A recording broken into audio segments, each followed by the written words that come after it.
আসসালামু আলাইকুম। ইন্দোনেশিয়ার এক ভুতুড়ে মিউজিয়ামে এক রাতে আটকে পড়ে ৯ জন ব্যক্তি, যারা কিনা ওই মিউজিয়ামের সংস্কারের কাজে সেখানে এসেছিল। মিউজিয়ামে থাকা এক রহস্যময় ছুরি স্পর্শ করতেই সানা নামের এক মেয়েকে বশ করে নেয় এক ভয়ানক শয়তান, আর এরপর শুরু হয় মহাতাণ্ডব। সানার শরীরে থাকা ওই শয়তান একে একে খুন করতে থাকে তার সাথীদেরকে। তাকে আটকানো কোনোভাবেই সম্ভব হচ্ছিল না। সে যেন অমর হয়ে গিয়েছিল। তার এখন একটাই উদ্দেশ্য, যে কোনো ৭ জনকে খুন করা। এখন এই বাড়িতে আটকে পড়া ৯ জনের ভেতর থেকে কে মারা যাবে আর কে বাঁচবে, এরই লড়াই দেখতে পারবো আজকের এই সদ্য মুক্তি পাওয়া ইন্দোনেশিয়ান হরর গল্পে, যার নাম পুসাকা। তো চলুন আর দেরি না করে এখনই চলে যাওয়া যাক গল্পে। গল্পের শুরুতে আমরা একটা বাড়ির দৃশ্য দেখতে পাই, যেখানে সবকিছু ভাঙাচোরা অবস্থায় পড়েছিল। সেই সাথে পড়েছিল বেশ কয়েকজন লোকের লাশ। সেখানে বসে একজন লোক ভীষণভাবে কাঁপছিল। হয়তোবা আশেপাশের এই পরিবেশ দেখে সে ভীষণ ভয় পেয়ে গিয়েছিল। তখনই তার সামনে পড়ে থাকা ছুরিটি আপনা আপনি সোজা হয়ে যায়। এরই সাথে দৃশ্য পরিবর্তিত হয় এবং আমরা দেখতে পাই এই ঘটনার বেশ কয়েক বছর পরের দৃশ্য। আমরা নিশা নামের একজন মেয়েকে দেখতে পাই। সে তার কোম্পানির একটা প্রজেক্টের জন্য একজন কালেক্টরের বাড়িতে যাচ্ছিল। কালেক্টরের মৃত্যুর পর তার ছেলে এই বাড়িটাকে পরিণত করতে চাইছিল একটা মিউজিয়ামে। আর এই কাজটি করার জন্য নিশাদের হাতে ছিল মাত্র ৩ দিন। ৩ দিনের মধ্যে তাদের এই কাজটি কমপ্লিট করতে হবে, যেটা প্রায় অসম্ভব একটা ব্যাপার ছিল। তবে এমনিতেও নিশার কোম্পানিতে বেশ সমস্যা চলছিল। এটাই শেষ সুযোগ তার কোম্পানিকে আবারও দাঁড় করানোর। এ কারণেই সে তার ৪ জন কর্মচারীর সাথে গিয়ে পৌঁছায় ওই বাড়িতে, যেখানে কালেক্টরের ছেলে রানা তাদেরকে ওয়েলকাম জানায়। সেখানে একজন ইতিহাস বিশেষজ্ঞ ছিল, যার নাম ছিল দীর্ঘা, এবং তার অ্যাসিস্ট্যান্ট মায়াং। এখানে নিশার একজন কর্মচারী সানার কথার মাধ্যমে আমরা জানতে পারি যে এখানে কোনো রকম নেটওয়ার্ক ছিল না। তাই তো তারা এটা বুঝতে পারছিল না যে এরকম একটা জায়গায় এত বড় এবং এত সুন্দর একটা বাড়ি কালেক্টর কেন বানিয়েছিল। আশেপাশে কোনো বাড়িও ছিল না। এখন রানা তাদেরকে বলে ভেতরে ঢুকে একটু রেস্ট নিয়ে নিতে, এরপর তারা কাজ শুরু করতে পারে। তবে ডেভিডের ইশারায় নিশা বলে যে তারা এখনই কাজ শুরু করতে চায়।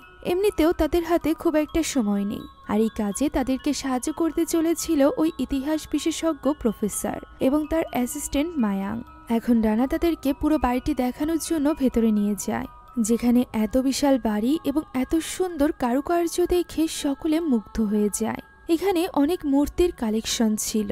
প্রফেসর তার অ্যাসিস্ট্যান্ট এবং সানাকে নিয়ে ভেতরের দিকে চলে যায় সবটা দেখার জন্য। সানা মূলত প্রফেসরদের সাথেই ডিজাইনের ব্যাপারে কাজ করতে চলেছিল। অন্যদিকে এই বিল্ডিংটিকে একটা মিউজিয়ামে পরিণত করতে গেলে কি কি সেফটি প্রোটোকল ফলো করতে হবে এই ব্যাপারে দেখছিল ডেভিড, বনি এবং হানিয়া। এত পুরনো বিল্ডিং এর ফুল চেকআপের প্রয়োজন, তবে ৩ দিনের মধ্যে সেটা সম্ভব নয়। এই ব্যাপারেই তারা কথা বলছিল। তখনই হানিয়া লক্ষ্য করে দূরে কেউ একজন দাঁড়িয়ে তাদের কথা শুনছে। তার এইভাবে অমনোযোগী হয়ে যাওয়াটা ডেভিডও লক্ষ্য করে। এমন সময় আচমকা একজন বৃদ্ধ মহিলা তাদের পাশে চলে আসে। এতে করে তারা ৩ জনে একটু ঘাবড়ে যায়। মহিলাটি ছিল এই বাড়ির হাউসকিপার।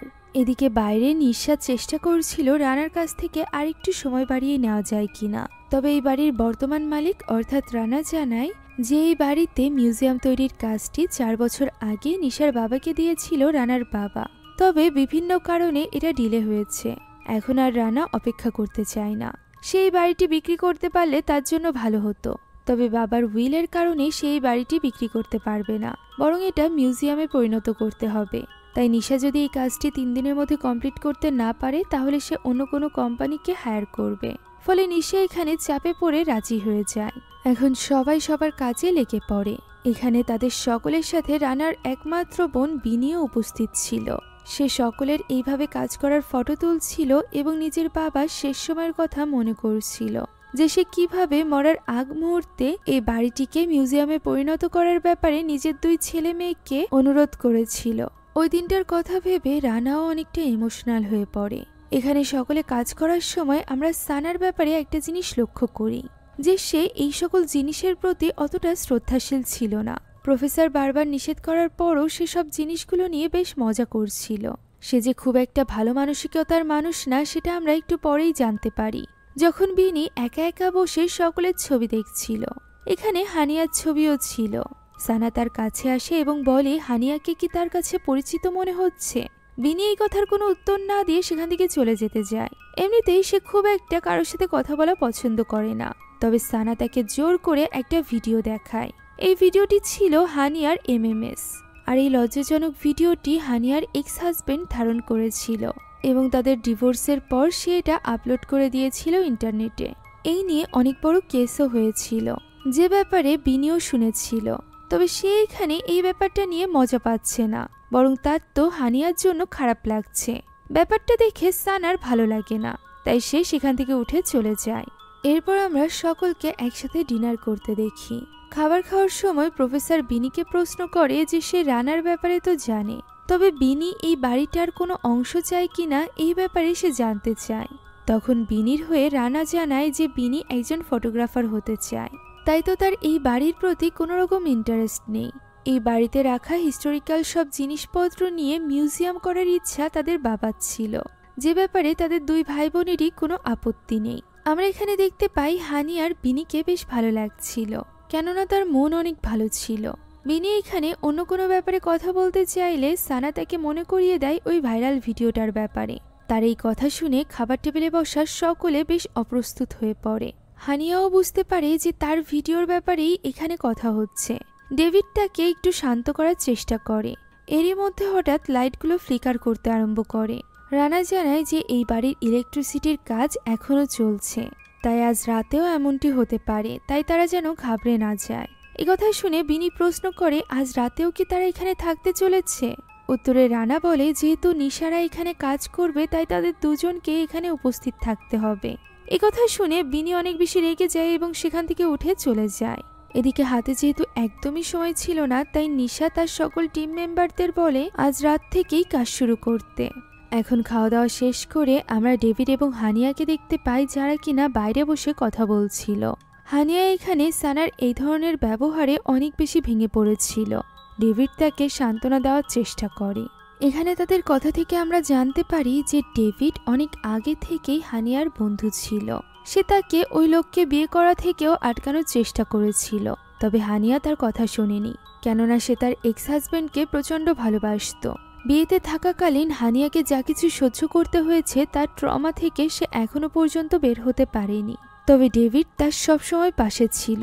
আমরা ডেভিডের কথা দ্বারা বুঝতে পারি যে ডেভিড মূলত হানিয়াকে পছন্দ করত, তবে সে নিজের মনের কথা বলার আগেই সেখানে প্রফেসর চলে আসে এবং তাদেরকে কাজের জন্য ডাক দেয়। তারা সবকিছু নিয়ে প্ল্যান করছিল, এমন সময় সেখানে এই বাড়ির সিকিউরিটি গার্ড আসে এবং তাদের সকলকে একটা করে টর্চ লাইট দিয়ে দেয়, যাতে ইলেকট্রিসিটি চলে গেলেও তাদের খুব একটা সমস্যা না হয়, আর যদি সমস্যা হয়ও তাহলে যাতে রানা তাদের সাথে যোগাযোগ করতে পারে এর জন্য সে রানাকে একটা ওয়াকি টকি দিয়ে যায়।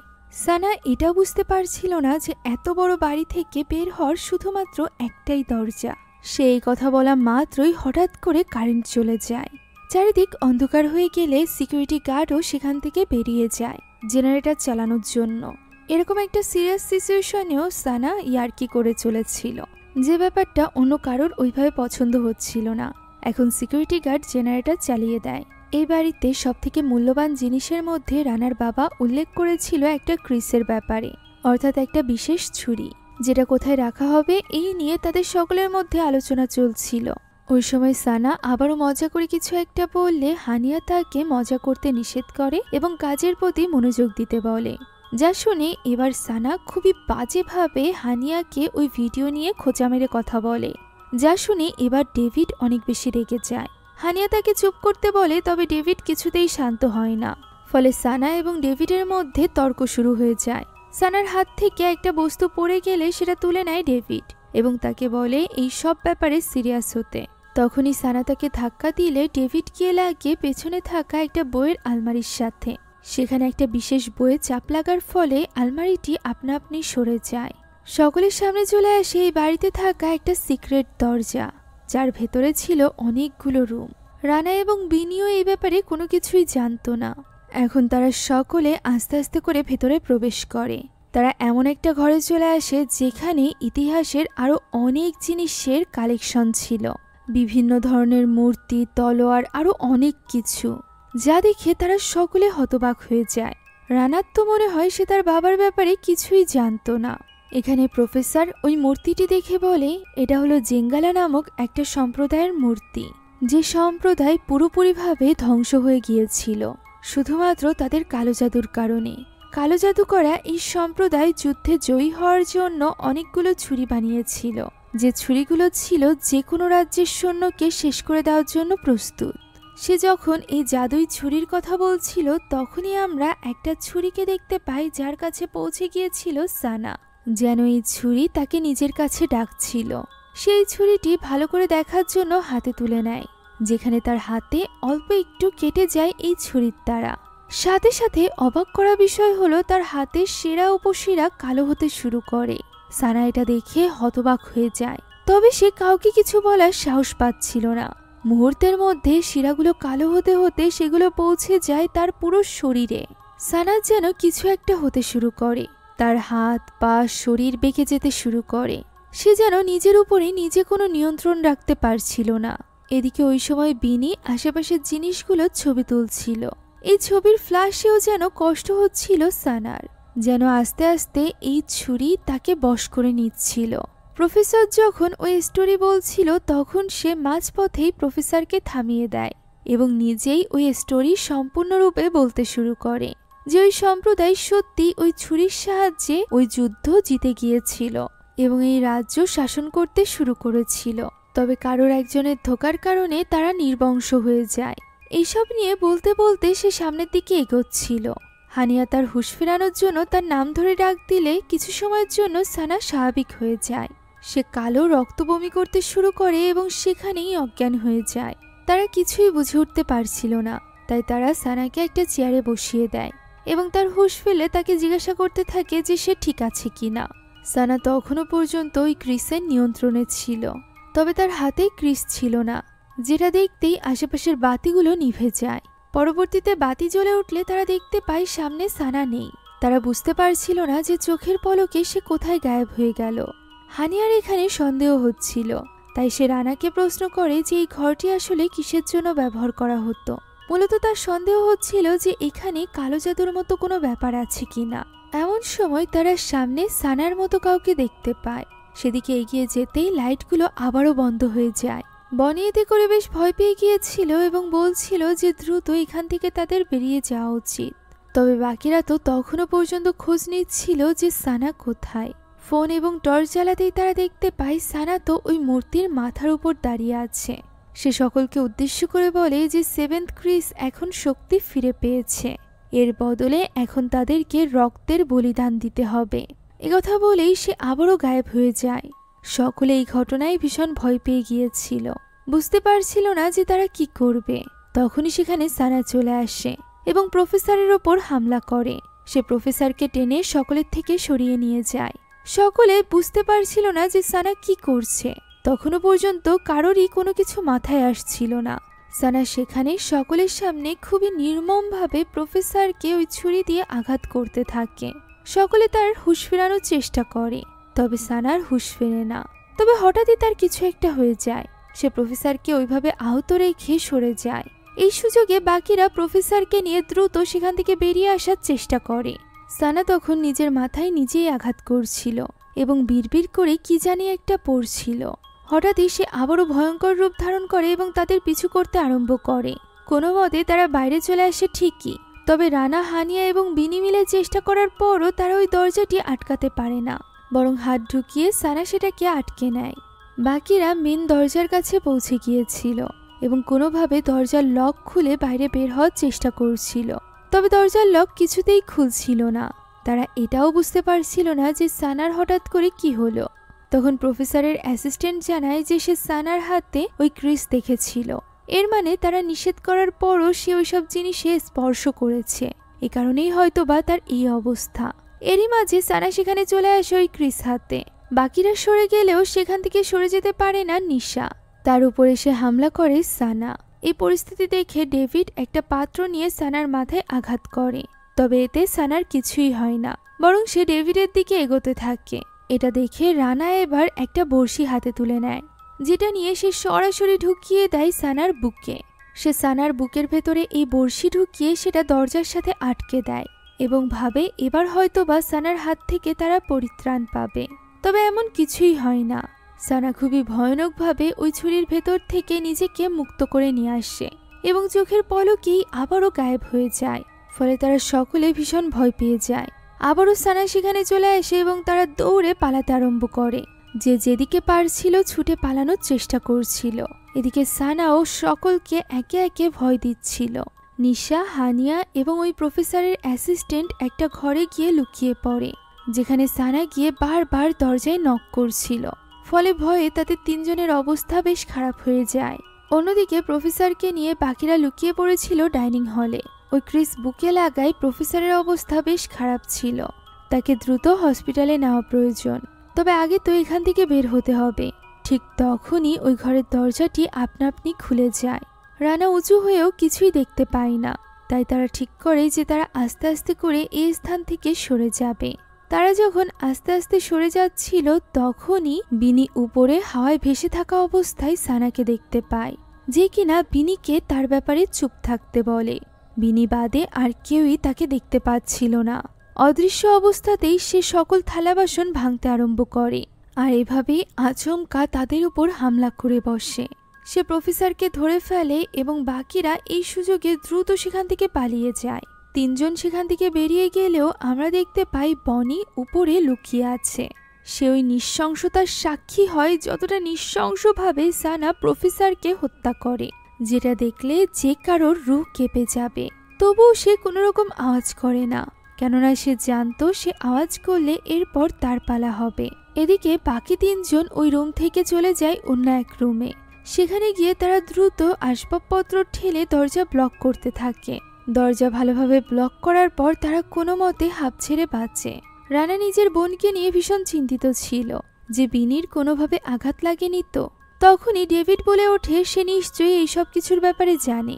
তার বাড়ি এটা, সে কিভাবে না জেনে আছে? এই সব কিছুর মধ্যে সেই হয়তোবা তাদেরকে ফাঁসিয়েছে। এই কথার জের ধরে তাদের দুজনের মধ্যে হাতাহাতি শুরু হয়ে গেলে বিনি তাদেরকে কোনো মতে থামায় এবং বলে তারা দুই ভাই বোনই ছোটবেলা থেকে এই বাড়িটাকে ঘৃণা করে। রানা জানায় যে তার বাবা পাগলের মতো পুরনো সব জিনিসপত্র কালেক্ট করত এবং এই কালেকশনগুলো গচ্ছিত করে রাখত এই বাড়িতে। একবার তো এই বাড়িতে তাদের সিকিউরিটি গার্ডরা সকলে মারা পড়েছিল। সকালবেলা 7-8 জনের লাশ পাওয়া গিয়েছিল এই বাড়িতে। তার বাবা খুব ভালো করে জানতো যে ব্যাপারটা স্বাভাবিক নয়। এরপরও সে এই ব্যাপারটা পুলিশের কাছে লুকায় এবং এই বাড়িতে আরো বেশি সিকিউরিটি বাড়াতে থাকে। তার এই পাগলামির জন্য আজ তার নিজের 2 ছেলে মেয়েই এখানে ফেসে গিয়েছে। এই বাড়ি থেকে বের হওয়ার জন্য একটাই মাত্র দরজা। এ কথা বলতে বলতেই রানার মনে পড়ে যায় ওই ওয়াকি টকির কথা, যেটা সিকিউরিটি গার্ড তাকে দিয়ে গিয়েছিল। তবে সেটা তো ড্রয়িং রুমে। তখন আমরা সিকিউরিটি গার্ডকে দেখতে পাই যে কিনা জেনারেটর চালানোর ব্যবস্থা করছিল, কেননা পুরো বাড়িতে ইলেকট্রিসিটি ছিল না। এখন আলো আসার সাথে সাথে আমরা হানিয়াদেরকে দেখতে পাই। হানিয়ার তখন ওই সিকিউরিটি গার্ডের কথা মনে পড়ে। তবে সিকিউরিটি গার্ডের কাছে সাহায্য চাওয়ার জন্য অথবা ওই ওয়াকি টকি আনার জন্য তাদেরকে এই রুম থেকে বের হতে হবে, যে ব্যাপারে নিশা একদমই প্রস্তুত ছিল না। সে তো অনেক বেশি ইমোশনাল হয়ে পড়েছিল এটা ভেবে যে আজ রাতই হয়তো বা তার শেষ রাত। তবে হানিয়া তাকে সান্ত্বনা দেয় এবং কোনোভাবেই হাল ছাড়তে নিষেধ করে। তখনই আমরা দেখতে পাই বনিকে। সে সুযোগ পেয়ে ওই ঘর থেকে বেরিয়ে আসে এবং ওই ওয়াকি টকিটি তুলে নেয়। তবে সেটা অন করার আগেই সে কথা বলতে শুরু করে, আর যতক্ষণে সে ওয়াকি টকিটি অন করে ততক্ষণে সানা তার ব্যাপারে টের পেয়ে গিয়েছিল। তাই তো সে ভয় পেয়ে সেখান থেকে দৌড়ে পালাতে আরম্ভ করে। এদিকে সিকিউরিটি গার্ড ওয়াকি টকির শব্দ শুনে বুঝতে পারে ভেতর থেকে তাকে ডাকা হচ্ছে। তাই সে ওই দরজার কাছে আসে। তবে পাসকোডের মাধ্যমে কিছুতেই ওই দরজা খুলছিল না, যা দেখে সে নিজের কাছে থাকা চাবি দিয়ে ওই দরজাটি খোলে। এদিকে ততক্ষণে বনি সেখানে থাকা একটা আলমারির ভেতরে লুকিয়ে পড়েছিল। এদিকে এইখানকার সিচুয়েশনের ব্যাপারে কোনো কিছু না জানা ওই সিকিউরিটি গার্ড রানাকে জোরে জোরে ডাকতে আরম্ভ করে। তখনই সেখানে চলে আসে সানা এবং সে হামলে পড়ে ওই সিকিউরিটি গার্ডের উপর। সে সিকিউরিটি গার্ডকে খুবই নির্মমভাবে হত্যা করে, তার মাথা তার শরীর থেকে আলাদা করে ফেলে। আর এই সব কিছু লুকিয়ে লুকিয়ে দেখছিল বনি। পরপর 2টো মৃত্যুই তার সামনে ঘটল। এখানে ওই 2টো মৃত্যুর পরই আমরা লক্ষ্য করতে পারি যে ছুরিটি চমকে উঠছিল, যেন প্রত্যেকটা মৃত্যুর সাথে সাথে এই ক্রিসের শক্তি আরো বেশি বাড়ছে। এদিকে হানিয়া, নিশা এবং মায়াং কোনোভাবে সাহস করে ওই ঘর থেকে বেরিয়ে আসে, কেননা সেখানে বসে থাকলে তারা কখনোই এই বাড়ি থেকে বের হতে পারবে না। তারা যখন সিঁড়ি দিয়ে নিচে নামছিল তখনই সানা তাদের সামনে ওই সিকিউরিটি গার্ডের মাথা ছুঁড়ে মারে, আর এরপর ছুরি হাতে নিয়ে এগোতে থাকে তাদের দিকে। ফলে তারা তিনজনই অনেক বেশি ভয় পেয়ে যায় এবং ডাইনিং হলের দিকে ছুটে চলে যায়, যেখানে সানা এসে হামলে পড়ে হানিয়ার উপর। সে হানিয়ার চোখের ভেতরে ওই ক্রিস ঢুকিয়ে দিতেই চলেছিল। তখনই হানিয়ার চিৎকার শুনে ডেভিড ব্যস্ত হয়ে পড়ে। সে তো হানিয়াকে ভালোবাসত, তাই তো হানিয়ার বিপদ বুঝতে পেরে সে নিজেকে কিছুতেই ধরে রাখতে পারে না। সে ওই দরজা খোলার চেষ্টা করছিল, যে ব্যাপারে একদমই রাজি ছিল না রানা, কেননা এতে করে সে এবং তার বোনও বিপদে পড়বে। তবুও ডেভিড তার কোনো কথাই শোনে না। সে কোনো মতে দরজা ফাঁকা করে সেখান থেকে বেরিয়ে যায়। এদিকে ততক্ষণে হানিয়া তার উপর থেকে সানাকে সরিয়ে দিয়েছিল। তারা তিনজন কোনোভাবে ওই শয়তানের সাথে নিজেদেরকে বাঁচানোর জন্য লড়াই করে চলেছিল। তবে যা দিয়েই আঘাত করা হোক না কেন, ওই শয়তানের যেন কিছু হচ্ছিলই না। সে এখানে নিজের পিঠ থেকে চামচ বের করে সেটা ঢুকিয়ে দেয় নিশার বুকে। তারা কোনোভাবে নিশাকে সানার হাত থেকে বাঁচিয়ে নিতে পারলেও নিশা এতে করে বেশ আহত হয়ে পড়ে। সানা তখনও ছুরি হাতে ভয়ানকভাবে তাদের দিকে এগিয়ে যাচ্ছিল। তখনই পেছন থেকে ডেভিড এসে তার মাথায় আঘাত করে, আর এরপর ডাইনিং টেবিলের সাহায্যে তাকে ওই স্থানে আটকে দেয়।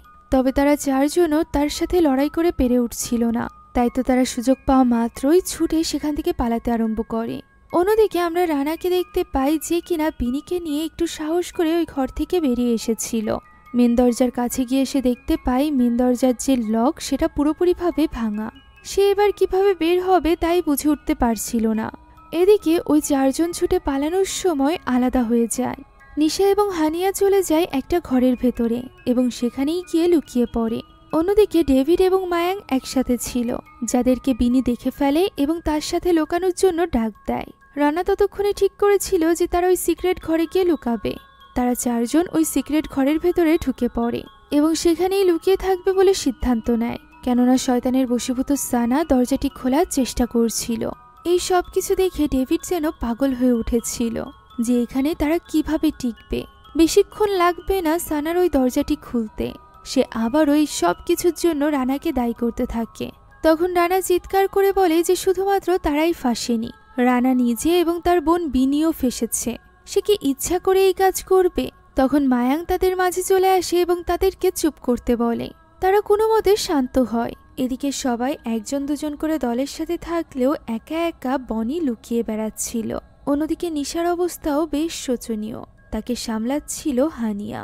নিশা এটা ভেবে কষ্ট পাচ্ছিল যে সে তার বাবার বিজনেস সামলাতে পারল না। মৃত্যুর আগে সে তার বাবাকে গর্বিত করতে পারল না। হানিয়া তাকে বিচলিত না হয়ে রেস্ট নিতে বলে, যাতে করে তার রক্তক্ষরণ একটু হলেও বন্ধ হয়। অন্যদিকে তখনও পর্যন্ত অনবরত সানা চেষ্টা করছিল ওই সিক্রেট রুমের দরজা ভাঙার। ফলে ভেতর থেকে তারা সকলে বুঝতে পারছিল যে তারা বেশিক্ষণ এখানে থাকতে পারবে না। সানার ভেতরে থাকা ওই শয়তানি শক্তি যে কোনোভাবে এই দরজা ভেঙেই ফেলবে। তখনই ডেভিড রানাকে প্রশ্ন করে যে পাসকোড দিয়ে যদি ঘরের দরজা নাই খোলা যায় তাহলে অন্তত পক্ষে এই বাড়ির মাস্টার চাবি তো থাকবে। যা শোনা মাত্রই রানার মনে পড়ে যায় যে চাবিটি তো সিকিউরিটি গার্ডের কাছে আছে, যাকে একটু আগেই সানা মেরে ফেলেছিল। এদিকে এরই মাঝে সানা নিশাদের ঘর থেকে কিছু শব্দ শুনতে পায়, যে কারণে সে এবার চলে যায় নিশাদের ঘরের দরজা ভাঙতে, যেখানে হানিয়া নিশাকে ওই ঘরে থাকা বেডের নিচে লুকিয়ে রেখেছিল। সেও আর দেরি না করে ওই বিছানার নিচে লুকিয়ে পড়ে। সানা তো তখনও সমানে চেষ্টা করে যাচ্ছিল ওই ঘরের দরজা ভাঙার। অন্যদিকে বাকিরা চেষ্টা করছিল সেখানে থাকা জিনিসপত্রের মধ্য থেকে এমন কোনো তথ্য খুঁজে বের করা যার মাধ্যমে তারা বুঝতে পারবে সানাকে কিভাবে আটকাতে হবে। তারা সেখানে রানা এবং বিনির বাবার একটা ডায়েরি খুঁজে পায়, যেখানে এই ক্রিসের ব্যাপারে লেখা ছিল এই ক্রিসটা যে তৈরি করেছিল তার ইচ্ছা পূরণ হবে, তবে এর বদলে এই ক্রিসটি একটা অভিশাপের জন্ম দিবে। যে প্রথমে এই ক্রিসের মালিক হবে তার মাথা খারাপ হয়ে যাবে এবং সে রক্তের তৃষ্ণায় মানুষকে খুন করতে থাকবে। 7 জনকে খুন করার পরই তার এই তৃষ্ণা মিটবে এবং এই ক্রিসও শান্ত হবে। সেই সাথে প্রত্যেক মৃত্যুর সাথে সাথেই ক্রিসে একটা করে নতুন ডিজাইন অ্যাড হবে। একথা পড়া মাত্রই রানার মনে পড়ে যায় যখন এই বাড়িতে ওই দুর্ঘটনা ঘটেছিল তখন তাদের 7 জন কর্মচারী খুন হয়েছিল। অর্থাৎ ওই দিনকার ওই দুর্ঘটনার পেছনেও এই ক্রিসই দায়ী ছিল। এই কারণেই তার বাবা এই পুরো ঘটনাটাকে ধামাচাপা দিয়েছিল। এখন 7 জন মাস্ট এই বাড়িতে আজ রাতের মধ্যে মরবে। এটা জানার পর ডেভিডের ভীষণ চিন্তা হতে থাকে হানিয়াকে নিয়ে। আর তখনই আমরা হানিয়াকে দেখতে পাই, যে কিনা নিশার সাথে বিছানার নিচে ভয়ে লুকিয়েছিল। এরই মধ্যে সানা দরজাটি ভেঙে ফেলে। কাচের উপর দিয়ে হাঁটতে হাঁটতে সে বিছানার কাছে আসে। তখনও হানিয়ার ভীষণ ভয় লাগছিল। সে নিজের নিঃশ্বাস পর্যন্ত বন্ধ রেখেছিল যাতে করে সানা টের না পায়। তবুও সানার ভেতরে থাকা ওই শক্তি এখানে সবকিছু বুঝে ফেলে এবং বিছানার নিচে থেকে টেনে বের করে নিয়ে আসে নিশাকে। আর এরপর খুবই নির্মমভাবে সে নিশাকে হত্যা করে হানিয়ার সামনেই। হানিয়া বিছানার নিচে থেকে অসহায়ের মতো এই দৃশ্য দেখছিল। সে ভয়ে কিছু বলতেও পারছিল না, এমনকি শব্দ পর্যন্ত করতে পারছিল না। ওই ক্রিস দিয়ে নিশাকে মারা মাত্রই ক্রিসের মধ্যে আরও একটা কার্ভ অ্যাড হয়। এরই সাথে পুরো বাড়িতে ইলেকট্রিসিটি চলে যায়। এই সুযোগ নিয়ে হানিয়া লুকিয়ে লুকিয়ে বিছানার নিচে থেকে বের হয়ে পালিয়ে যেতে চাইছিল। তবে তার হাত গিয়ে পড়ে নিচে পড়ে থাকা একটা ভাঙা কাচের টুকরোর উপর। সে ব্যথায় কাঁদতেই যাবে, তখনই সেখানে ডেভিড চলে আসে এবং তার মুখ চেপে ধরে। তবুও সানা টের পেয়ে যায়। তারা বুঝে উঠতে পারছিল না যে তারা কি করবে। তখনই লাইটগুলো ফ্লিকার করতে শুরু করে এবং সানা তাদেরকে উদ্দেশ্য করে বলে যে নিজেদের আত্মত্যাগ করতে, এছাড়া তাদের কাছে আর কোনো উপায় নেই। একথা বলেই সে হামলে পড়ে ডেভিডের উপর। ওই ক্রিসের মাধ্যমে সে ডেভিডকে অনেকটা আহতও করে দেয়। এরই মাঝে তার হাত থেকে ওই ক্রিসটি পড়ে গেলে বিনি যায় সেটা তুলতে। তবে তার আগেই সানা সেটা তুলে ফেলে এবং বিনির হাতে ওই ছুরি দিয়ে আঘাত করে। তখনই সামনে চলে আসে রানা। সে নিজের বোনকে বাঁচানোর জন্য চেষ্টা করতে থাকে। সে আঘাত করে সানার হাত থেকে ওই ক্রিসটিকে ফেলে দেয় এবং সেটা নিজে হাতে তুলে নেয়। সানার নজর যখন তাদের দিকে, তখন এই সুযোগ তুলে হানিয়া একটা কাঠের টুকরো দিয়ে আঘাত করে সানার উপর। সে সানার পা ভেঙে দেয় যাতে করে সে তাদের পিছু করতে না পারে। আর এরপর সে ডেভিডকে তুলে নিয়ে সেখান থেকে পালাতে আরম্ভ করে। হানিয়া এবং মায়াং ডেভিডকে নিয়ে ড্রয়িং রুমে চলে আসে। এখানে মায়াং হানিয়াকে তাদের বের করা সকল থিওরি খুলে বলে যে যারাই ওই ক্রিস দ্বারা আহত হয়েছে তারা হয়তো বা মারা যাবে, আর 7 জন না মরা পর্যন্ত ওই ক্রিস এই হত্যাযজ্ঞ থামাবে না। একথা শুনে পাশে থাকা বিনিও অনেকটা ভয় পেয়ে যায়, কেননা ওই ছুরির আঘাত তো তার হাতেও লেগেছিল, যে অংশটি অলরেডি কালো হতে শুরু করেছিল। এদিকে হানিয়া চিন্তিত ছিল ডেভিডকে নিয়ে, কারণ ডেভিডও ওই ছুরির আঘাতেই আহত হয়েছিল। তারা এই ব্যাপারে কথা বলছিল, তখনই সানা জেগে ওঠে। সে সিঁড়ি দিয়ে নিচে নেমে আসে, যা দেখে তারা 4 জনই ভীষণ ঘাবড়ে যায়। অন্যদিকে রানা গিয়ে মিলিত হয়েছিল বনির সাথে, যেখানে রানার হাতে ছিল ওই ছুরিটি। রানা এখানে বনিকে সবটা খুলে বলেছিল, যে কারণে তাদের মধ্য থেকে 7 জন আজ রাতেই মারা যাবে এটা জানার পর বনি অনেকটা ঘাবড়ে যায়। সে তো ওই আলমারি থেকে বেরই হতে চাইছিল না। তবে রানা তাকে বলে যে তাদেরকে ওই চাবিটি খুঁজে বের করতে হবে। যেহেতু বনি একমাত্র জানে যে ওই সিকিউরিটি গার্ডকে কোথায় মারা হয়েছিল, তাই সে বনিকে নিয়ে সেদিকে এগিয়ে যায়। তখনই সেখানে চলে আসে সানা এবং তাদেরকে তাড়া করতে শুরু করে। ফলে তারা ভয়ে দৌড়ে পালাতে শুরু করে। তবে সানা ঠিকই ধরে ফেলে রানাকে তার হাতে ফেলে রেখেই বনি দৌড়ে চলে যায় একটা ঘরের ভেতরে। এখানে রানা এবং সানার মধ্যে হাতাহাতি হওয়ার সময় সানা ছুরি দিয়ে রানার গলায় একটা কাট বসিয়ে দেয়, যার ফলে রানা দ্রুত ওই ছুরিটি সেখানেই ফেলে রেখে পালিয়ে আসে ওই ঘরের ভেতরে যেখানে বনি ছিল। ফলে ছুরিটি ফিরে পেয়ে সানা অর্থাৎ সানার ভেতরে থাকা ওই শয়তান ভীষণ খুশি হয়ে যায়। অন্যদিকে রানা তো বনির উপর ভীষণভাবে ক্ষেপে গিয়েছিল, কেন সে সানার হাতে তাকে ফেলে রেখে এখানে চলে এসেছিল। এই ব্যাপারে তার উপর চিৎকার চেঁচামেচি করায় বনিও এবার তার কথার উত্তর দিতে শুরু করে। তার এবং তার পরিবারের কাছে টাকা আছে মানে এই না যে মৃত্যুর সময়ও মানুষেরা তাদের কথা মতোই চলবে। সে দিব্যি একটা ক্লোজেটের ভেতরে লুকিয়েছিল। রানাই তাকে সেখান থেকে টেনে বের করে নিয়ে এসেছে। এখন তার কারণেই তাকেও মরতে হবে। রানা নিজে তো মরবেই, সেই সাথে মরবে তার বোনও। আর এই সব কিছুতে দোষ শুধুমাত্র রানার পূর্বপুরুষের, তার বাবার। সে রানার মতো মানুষদেরকে অনেক দেখেছে, তারা কারোর ভালো চায় না, কোনো কিছু খারাপ হবে এই ব্যাপারেও ভাবে না। রানার পরিবার নিয়ে এই সকল উল্টোপাল্টা কথাবার্তা সে যখন এক নাগারে বলেই চলেছিল, তখন রানারও ধৈর্যের বাঁধ ভেঙে যায়। সে এবার তার হাতে থাকা বস্তু দিয়েই আঘাত করে করে বনিকে সেখানেই শেষ করে দেয়। একে তো রাগের মাথায় সে এই কাজটি করেছিল, এর উপর আবার তার মৃত্যুর ফলে তার মনে হচ্ছিল যে একজন কমে গেল, অর্থাৎ 7 জনের একজন পূরণ হয়ে গেল। এবার তো তাদের মধ্য থেকে অনায়াসে 3 জন বেঁচে যাবে, কেননা 4 জন অলরেডি মারা গিয়েছে। সানাও সর্বশেষে মারা যাবে। এবার বাকি থাকলো 2 জন। রানা শুধুমাত্র নিজের এবং নিজের বোনের কথাই ভাবছিল। এদিকে তার বোন তো চেষ্টা করছিল সকলের সাথে দ্রুত এই বাড়ি থেকে বের হয়ে যাওয়ার, যাতে করে তারা সকলে প্রাণে বেঁচে যায়। তারা এখানে সিকিউরিটি গার্ডের মৃতদেহ খুঁজে বের করে, তবে তার এই মৃতদেহ দেখে তাদের রূহ কেঁপে যায়। তবে ভয় পেলে চলবে না, কেননা তার কাছেই ছিল মেন দরজার চাবিটি। মায়াং কোনোমতে সাহস করে তার লাশের কাছ থেকে ওই চাবিটি নিয়ে নেয় এবং রওনা দেয় মেন গেটের দিকে, যেখানে অলরেডি আগে থেকে ডেভিডকে নিয়ে অপেক্ষা করছিল হানিয়া। ডেভিড এখানে হানিয়াকে বলে যে এই শেষ সময়ে এসে তার মনে হচ্ছে সে কেন হানিয়ার জীবনে আরেকটু আগে এলো না, বা তাকে তার মনের কথা আরেকটু আগে বলল না। একথা বলতে বলতে ডেভিড নিশ্চুপ হয়ে গেলে হানিয়া কাঁদতে আরম্ভ করে এবং ডেভিডকে বলে যে তাকে প্রয়োজন, সে যেন তাকে ছেড়ে না যায়। ফলে ডেভিডেরও একটু একটু করে হুঁশ ফিরে আসে। তখনই সেখানে দৌড়ে চলে আসে বিনি এবং মায়াং। তাদের কাছে ওই চাবিটি ছিল, তবে তাদের পিছে ছিল সানা। ফলে তারা ঘাবড়ে গিয়ে দ্রুত ওই তালা খোলে।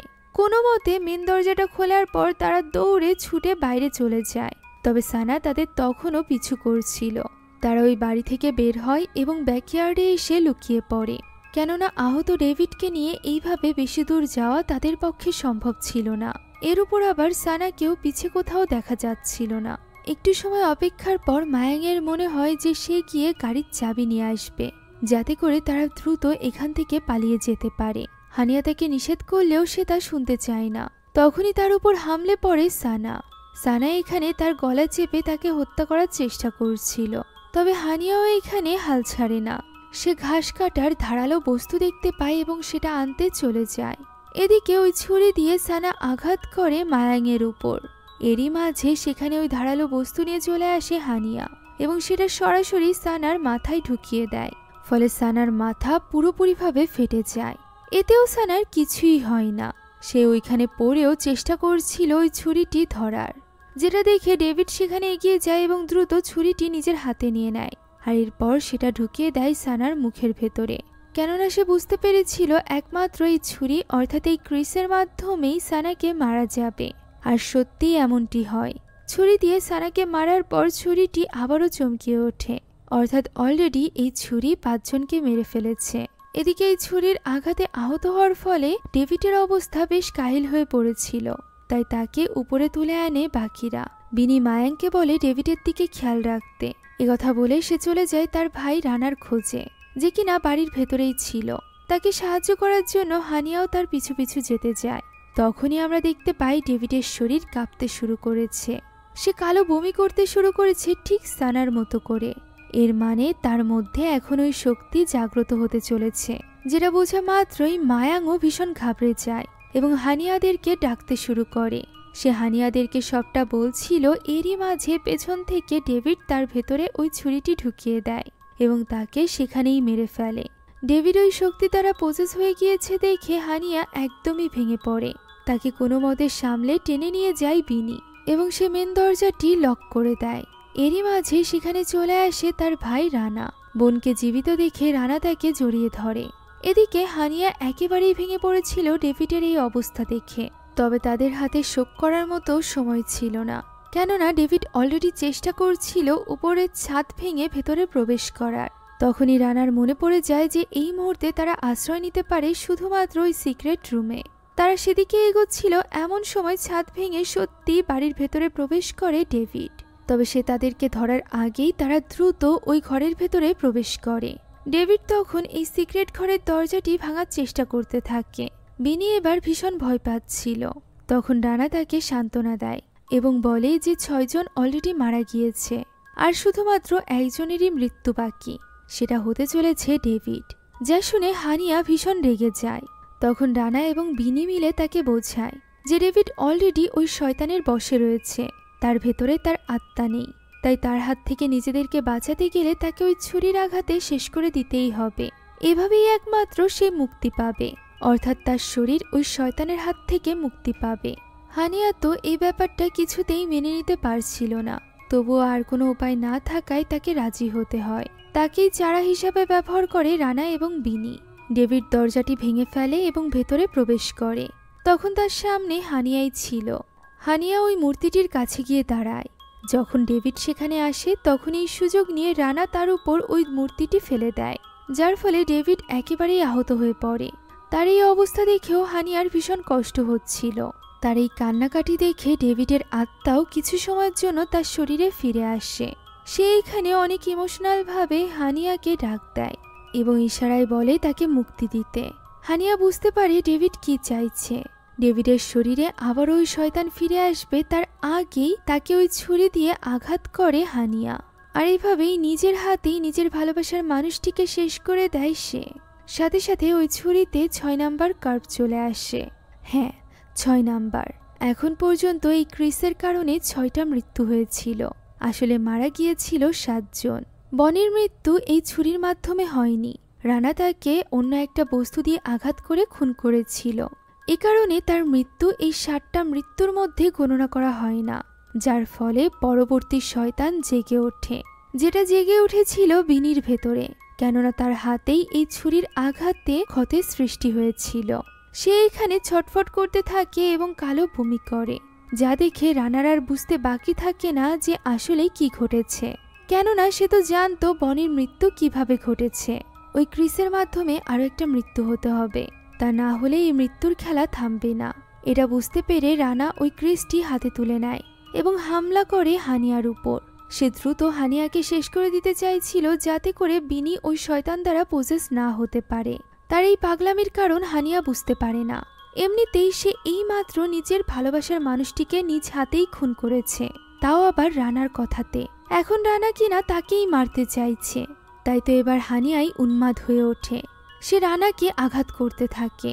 হাতের কাছে যা কিছু পায় তাই দিয়েই সে রানাকে আঘাত করতে থাকে। সে ওই মূর্তির কাছে পাওয়া ত্রিশূল দিয়ে রানাকে আঘাত করে করে সেখানেই মেরে ফেলে। রানা বেচারা তাকে কিছু বলার সুযোগই পায় না।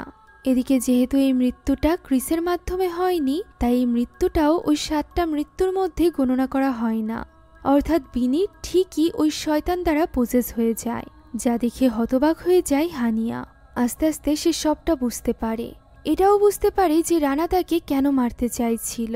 তাই সে এবার ছুরিটি হাতে তুলে নেয়। সে জানতো এমনিতেই অতীতের ট্রমা নিয়ে সে ভালোভাবে বাঁচতে পারছিল না। এর উপর আবার এখন তো তাকে সামলানোর জন্য ডেভিডও নেই। সেই ট্রমা নিয়ে বেশি দিন বাঁচতেও পারবে না। তার থেকে বরং বিনি ভালো বাঁচতে পারবে আগামী জীবনটুকু। তাই সে এখানে নিজেকে স্যাক্রিফাইস করে দেয়। সে ওই ক্রিসটি হাতে নিয়ে নিজেকেই আঘাত করে। এর ফলে ক্রিসটি তার 7 নম্বর মৃত্যুও পেয়ে যায়। হানিয়া লুটিয়ে পড়ে ডেভিডের কাছে। শেষ সময় সে ডেভিডের হাত ধরেই মৃত্যুবরণ করে। তার মৃত্যুর সাথে সাথে ছুরিটি তার স্বাভাবিক শেপে চলে আসে। সেই সাথে স্বাভাবিক দুনিয়াতে ফিরে আসে বিনি। যেহেতু 7টা মৃত্যু হয়ে গিয়েছিল, তাই ওই শয়তান তাকে পুরোপুরিভাবে পজেস করে না। সে পুরোপুরিভাবে সুস্থ হয়ে উঠেছিল। তবে তার সামনে পড়েছিল 3টা লাশ, যার মধ্যে ছিল তার একমাত্র আপনজন অর্থাৎ তার ভাইয়ের লাশ। ভাইয়ের এরকম মৃত্যু দেখে বিনি একেবারেই ভেঙে পড়ে। এই জীবনদান যেন তার জন্য একটা সাজা স্বরূপ ছিল। সে ওই ক্রিসটি হাতে নিয়ে বেরিয়ে আসে ওই সিক্রেট রুম থেকে এবং লিভিং রুমে এসে বসে থাকে। শুরু হয় এক নতুন সকালের আলো ফুটতেই সেখানে চলে আসে বাড়ির সকল কর্মচারীরা। তারা এসে যখন দরজা খোলে তখন এই বাড়ির অবস্থা দেখে তারা তো হতবাক হয়ে যায়। তারা সামনে দেখতে পায় হতভম্ব হয়ে বসে আছে অসহায় বিনি, যার এই রাতের মধ্যেই যেন দুনিয়া উলটপালট হয়ে গিয়েছে। আর তার এই কান্নার সাথে সাথে এই দৃশ্যটি এখানেই শেষ হয়ে যায়। এই ঘটনার কয়েক মাস পরের দৃশ্য আমরা দেখতে পাই। এখন সত্যি ওই বাড়িটিকে একটা মিউজিয়ামে পরিণত করেছিল বিনি, ঠিক তার বাবা যেমনটি চাইতো তেমনটি করে। বাবার স্বপ্ন পূরণের পাশাপাশি সে এটাও নিশ্চিত করেছিল যাতে করে ওই ক্রিসের কাছে কেউ না পৌঁছাতে পারে। তাই তো ওই সিক্রেট রুমের ভেতরে ক্রিসটি আবারও সে লুকিয়ে রেখেছিল এবং নিশ্চিত করেছিল যাতে করে ওই সিক্রেট রুমে কেউ যেতে না পারে। এরই সাথে শেষ হয়ে যায় আজকের এই গল্পটি। এটি ইন্দোনেশিয়ার বাকি গল্পগুলোর মতো নয়, একটু ভিন্নধর্মী। তাই এই গল্পটি আপনাদের কাছে কেমন লেগেছে তা কমেন্টে জানাতে ভুলবেন না। সেই সাথে আমাদের চ্যানেলে নতুন হয়ে থাকলে এরকমই মুভির এক্সপ্লেনেশনের জন্য অবশ্যই চ্যানেলটিকে সাবস্ক্রাইব করে যাবেন। Thank you so much for watching this video. আল্লাহ হাফেজ।